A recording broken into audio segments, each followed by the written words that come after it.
स्वागत है आपका अपना उत्तराखंड में। पीएम मोदी आज उत्तराखंड के सांसदों से मिलेंगे। दिल्ली में सुबह चाय पर यह मुलाकात होगी और बातचीत होगी। उत्तराखंड के सभी लोकसभा और राज्यसभा सांसद इसमें मौजूद रहेंगे और चुनाव को लेकर इसमें बातचीत हो सकती है। इस बैठक में उत्तराखंड के अलावा यूपी के भी सांसद रहेंगे और उनसे भी पीएम मोदी चाय पर चर्चा करेंगे। इनके अलावा प्रहलाद जोशी, अर्जुन मेघवाल और पी मुरलीधरन भी इस बैठक में मौजूद रहेंगे।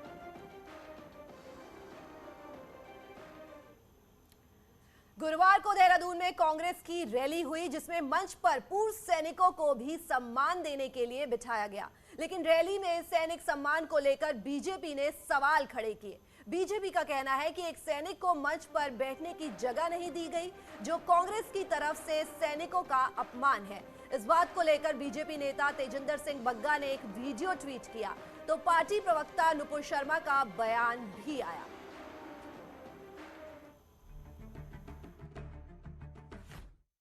कांग्रेस की देहरादून में विजय सम्मान रैली के अंदर 1971 के भूतपूर्व वीर सिपाही को स्टेज से ही धक्का दे दिया गया।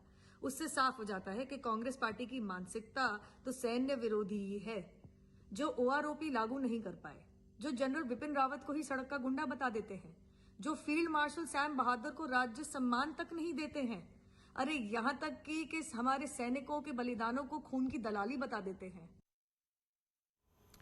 वहीं कांग्रेस का कहना है कि जिन सैनिकों को मंच से धक्का देने की बात बीजेपी कर रही है, वो कांग्रेस पार्टी के ही मेंबर हैं और सैनिक प्रकोष्ठ के प्रदेश अध्यक्ष कैप्टन बलबीर हैं और उन्हें कोई धक्का नहीं दिया गया। और अपनी पार्टी मेंबर को कोई पार्टी कैसे अपमान कर सकती है?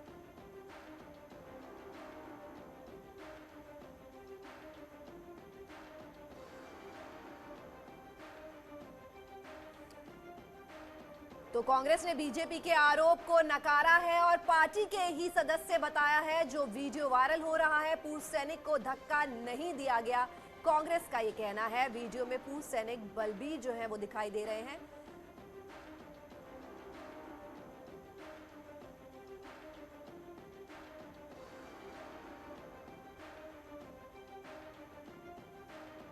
हमारे संवाददाता दीपांकर भट्ट हमसे जुड़ रहे हैं। दीपांकर, देहरादून में कल कांग्रेस नेता राहुल गांधी की सैनिक सम्मान रैली हुई। उस रैली में अब बीजेपी ने सैनिकों के सम्मान पर सवाल खड़े कर दिए हैं और एक सैनिक को धक्का देने का आरोप भी लगाया है, जो वीडियो जो है वो सोशल मीडिया पर जमकर वायरल हो रहा है। बिल्कुल, 1971 युद्ध के जो पूर्व सैनिक उन्हें सम्मानित किया गया, मंच पर बैठाया गया। राहुल गांधी जब आए तो शुरुआत में भी उनसे मिले, बाद में जब भाषण के बाद भी उनसे मुलाकात की, उनके साथ फोटो खिंचवाए। लेकिन इसी दौरान जो वीडियो शेयर किया गया बीजेपी की तरफ से, बीजेपी का कहना है कि इस सैनिक का अपमान है। लेकिन अब कांग्रेस प्रवक्ता जो गरिमा दसौनी है, उनसे फोन पर हमारी बातचीत हुई, उनका यह कहना है कि वो जो व्यक्ति उसमें नजर आ रहे हैं वो कांग्रेस के सैनिक प्रकोष्ठ के प्रदेश अध्यक्ष कैप्टन बलबीर हैं, जो कांग्रेस के एक्टिव मेंबर हैं इस वक्त। और मंच पे इस तरह क्या होता है कि कई बार जब मंच में कई लोग होते हैं तो उनको हटाया जाता है। आमतौर पे सभी जगहों को मंचों पर देखने को मिलता है, तो इसमें किसी सैनिक का ना कोई अपमान हुआ है। दूसरी बात यह कि राहुल गांधी के आगे से वो निकले हैं तो वहां पर भी कुछ नहीं रहा। और तीसरी बात यह कि जो प्रभारी देवेंद्र यादव हैं, उन्होंने उन्हें साइड किया है। ये कांग्रेस की तरफ से सफाई आई है, लेकिन बीजेपी ने इसे मुद्दा बनाया है। खासतौर पर यह भी एक कांग्रेस ये दावा कर रही है कि हमारी रैली प्रधानमंत्री नरेंद्र मोदी की रैली से सफल रही है। तो अभी इस पर भी बीजेपी ने कई क्वेश्चंस खड़े किए हैं और बीजेपी का यह कहना है कि कांग्रेस सैनिकों का सम्मान नहीं जानती है। माफ कीजिए। तो उसी कड़ी में अब ये नई राजनीति शुरू हुई है, जिसमें कांग्रेस का कहना है कि सैनिक का अपमान हुआ, लेकिन कांग्रेस का कहना है कि हमारे पार्टी के मेंबर हैं, हमारे एक्टिव मेंबर हैं और उनका कोई अपमान पार्टी कैसे कर सकती है। शुक्रिया दीपांकर इस महत्वपूर्ण जानकारी के लिए। और देहरादून में गुरुवार को राहुल गांधी ने रैली की। राहुल ने महंगाई और बेरोजगारी की बात की, लेकिन रिश्ता हर सैनिक परिवार से जोड़ा और बताया कि जो त्याग, बलिदान, शहादत उत्तराखंड के सैनिक देते हैं, ऐसी ही शहादत उनके पिता और दादी ने देश के लिए दी और कुर्बानी की। यही बात उन्हें उत्तराखंड से जोड़ती है। राहुल गांधी, राहुल गांधी।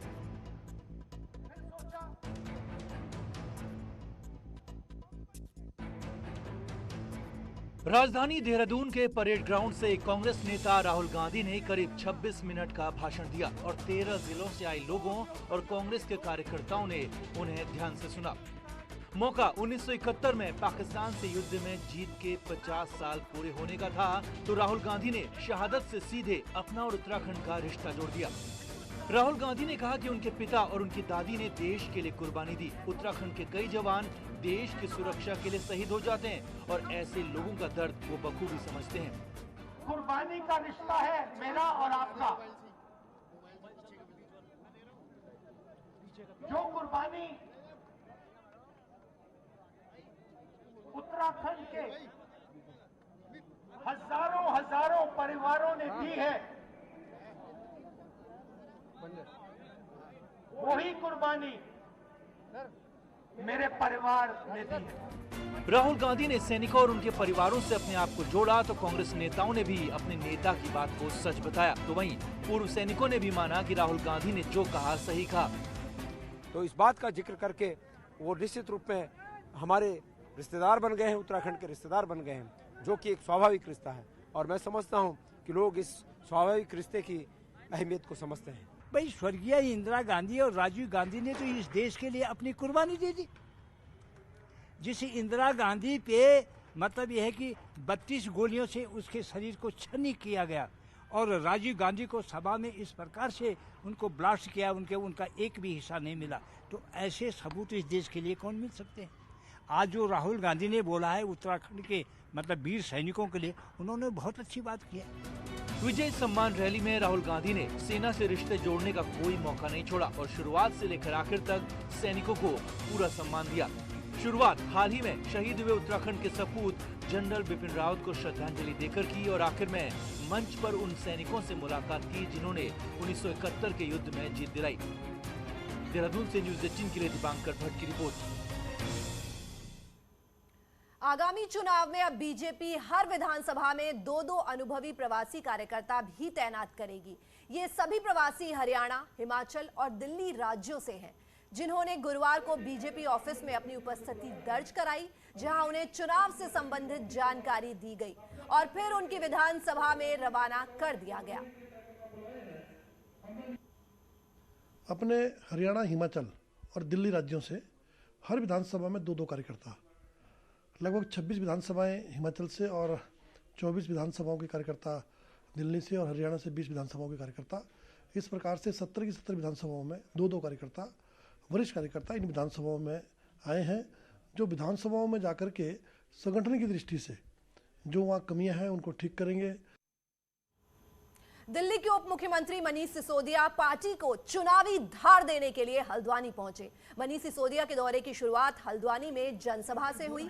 इस दौरान सिसोदिया बीजेपी कांग्रेस पर जमकर बरसे और उनके 21 साल के विकास का हिसाब किताब मांगा। साथ ही दावा किया कि आम आदमी पार्टी जो कहती है वह करती है। मनीष सिसोदिया अगले 3 दिनों तक कुमाऊं के भीमताल, भवाली, अल्मोड़ा, कौसानी, बागेश्वर, गरुड़, कांडा और रुद्रपुर के दौरे पर रहेंगे। शिद्दत के साथ, बहुत सम्मान के साथ उत्तराखंड की जनता से कहना चाहता हूं कि अरविंद केजरीवाल जी ने 4 गारंटी दी है उत्तराखंड के लोगों को। और केजरीवाल जी के बारे में आप सब जानते हैं कि अरविंद केजरीवाल जी जुमला नहीं चलाते, अरविंद केजरीवाल जी जो कहते हैं वो करके दिखाते हैं।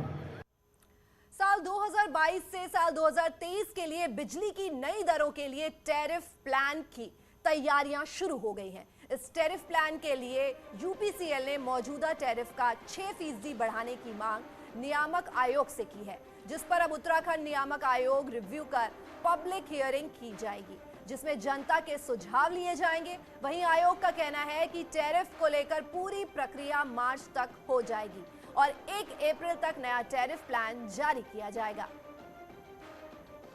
डिपार्टमेंट से भी हमारे पास ARR 22-23 के टैरिफ के लिए और 20-21 का ट्रू अप वो आ चुका है, जिसमें यूपीसीएल ने रफली 6% का इंक्रीज दोनों मिला के ट्रू अप और नए टैरिफ को मिला के मांगा है। ऐसा है कि जैसे ये पिटीशन हमारी हम एक्सेप्ट कर लेते हैं तो उसके बाद हम लोग एक कैलेंडर जारी करेंगे जिसमें कि पब्लिक हियरिंग होंगी यहाँ पे भी और कुमायूं में भी, और जल्दी कोशिश करेंगे कि जो 31 मार्च की डेडलाइन है उससे पहले हम लोग 22-23 का टैरिफ डिक्लेयर कर पाएँ। उत्तरकाशी जिले में इन दिनों कड़ाके की ठंड पड़ रही है। बीते दिनों हुई बर्फबारी से यहां हर दिन तापमान गिरता जा रहा है। हालात ये है कि ठंड के कारण गंगनानी से लेकर गंगोत्री तक कई झरने और नाले जम चुके हैं, जिसकी तस्वीरें भी सामने आने लगी हैं। इस तरह के नज़ारे हर्षिल, धराली और झाला में भी दिखाई पड़ रहे हैं। ये नज़ारे पर्यटकों के लिए रोमांचकारी और बेहद खूबसूरत बन रहे हैं।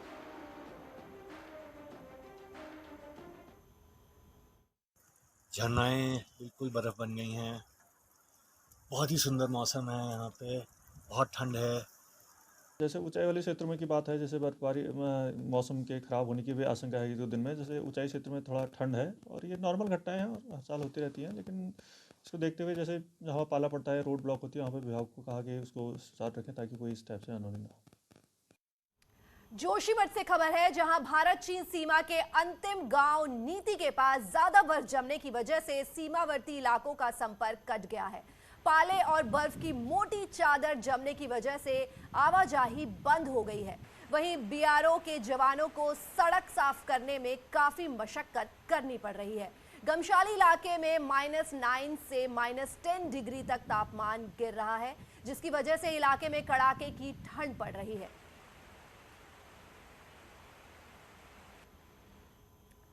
तो वहीं चमोली से खबर है, जहां नीति घाटी में लगातार शीतलहर जो है वो बढ़ती ही जा रही है, जिसकी वजह से यहां बहने वाली धौली नदी जमने की कगार पर है। धौली नदी में गमशाली के पास एक झील बनी हुई है, जो कड़ाके की ठंड के चलते जमने लगी है। दिसंबर के पहले सप्ताह में हुई बर्फबारी के बाद लगातार कड़ाके की ठंड पड़ रही है और कड़ाके की ठंड की वजह से नदी नाले जमने की कगार पर हैं। वहीं इलाके में भारतीय सेना के जवान रहते हैं, जो इतनी ठंड के बावजूद देश की रक्षा के लिए तैनात रहते हैं।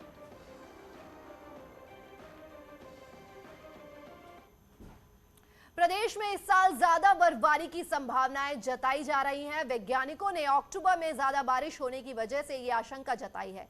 उनका कहना है कि ज्यादा बारिश होने की वजह से जमीन में नमी ज्यादा है, जिससे कोहरे और बारिश की संभावना है। वैज्ञानिकों ने बताया कि पूरे बारिश के सीजन में अमूमन 750 mm बारिश होती है, लेकिन इस साल अक्टूबर में ही रिकॉर्ड 300 mm बारिश हुई, जिसमें जमीन में नमी ज्यादा है, जिसकी वजह से मार्च तक पहाड़ों में ठंड पड़ने की संभावनाएं हैं।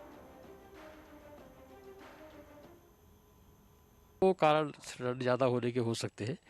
एक तो यह है कि ग्लोबल सर्कुलेशन की जो बात आ रही है और जिसपे ये ला नीना का इफेक्ट आने की संभावना है, वो बन रहा है प्रभाव। तो उसका प्रभाव जो है विंटर में सर्दी बढ़ा सकता है, या मॉइस्चर कंटेंट बढ़ने से हो सकता है कि सर्दी में बरसात और जो बर्फ़बारी हो वो ज़्यादा हो और सर्दी का पीरियड लंबा खींच सकता है। और इस बार में जो हुआ अक्टूबर में, वो रेनफॉल करीब 342 mm का था, जो हमने अपने स्टेशंस पे नोट किया है। ये 342 mm की रेनफॉल ऑलमोस्ट मानसून पीरियड की आधा रेनफॉल के बराबर है, जो 1 महीने में हो गया है।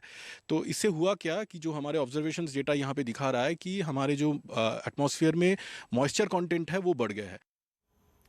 गुरुवार को राज्यपाल गुरमीत सिंह पहली बार नैनीताल के दौरे पर पहुंचे हैं। नैनीताल पहुंचने पर राज्यपाल को सैनिक स्कूल घोड़ाखाल में गार्ड ऑफ ऑनर देकर स्वागत किया। इस दौरान राज्यपाल ने स्कूल में शक्ति स्मारक का उद्घाटन किया और राज्य के वीरों को भी याद किया। हमारे सैनिक साहस, शौर्य, पराक्रम के अलग एक एग्जाम्पल हैं। और सबसे बड़ी बात क्या है कि अपने राष्ट्र के लिए, राष्ट्रीय सुरक्षा के लिए, कुर्बानी के लिए हर वक्त तत्पर रहते हैं। और यहां रुक रहे एक छोटे से ब्रेक के लिए, जल्द लौट रहे हैं। और इस वक्त की बड़ी खबर, सीएम पुष्कर धामी का आज अल्मोड़ा टिहरी का दौरा। अल्मोड़ा में आजीविका महोत्सव में जाएंगे सीएम पुष्कर धामी। विकास योजनाओं का करेंगे लोकार्पण और शिलान्यास। टिहरी के नागराजा मंदिर भी जाएंगे सीएम धामी। धौलदार ब्लॉक में योजनाओं का करेंगे लोकार्पण और शिलान्यास। तो आज सीएम पुष्कर धामी का अल्मोड़ा और टिहरी का दौरा है।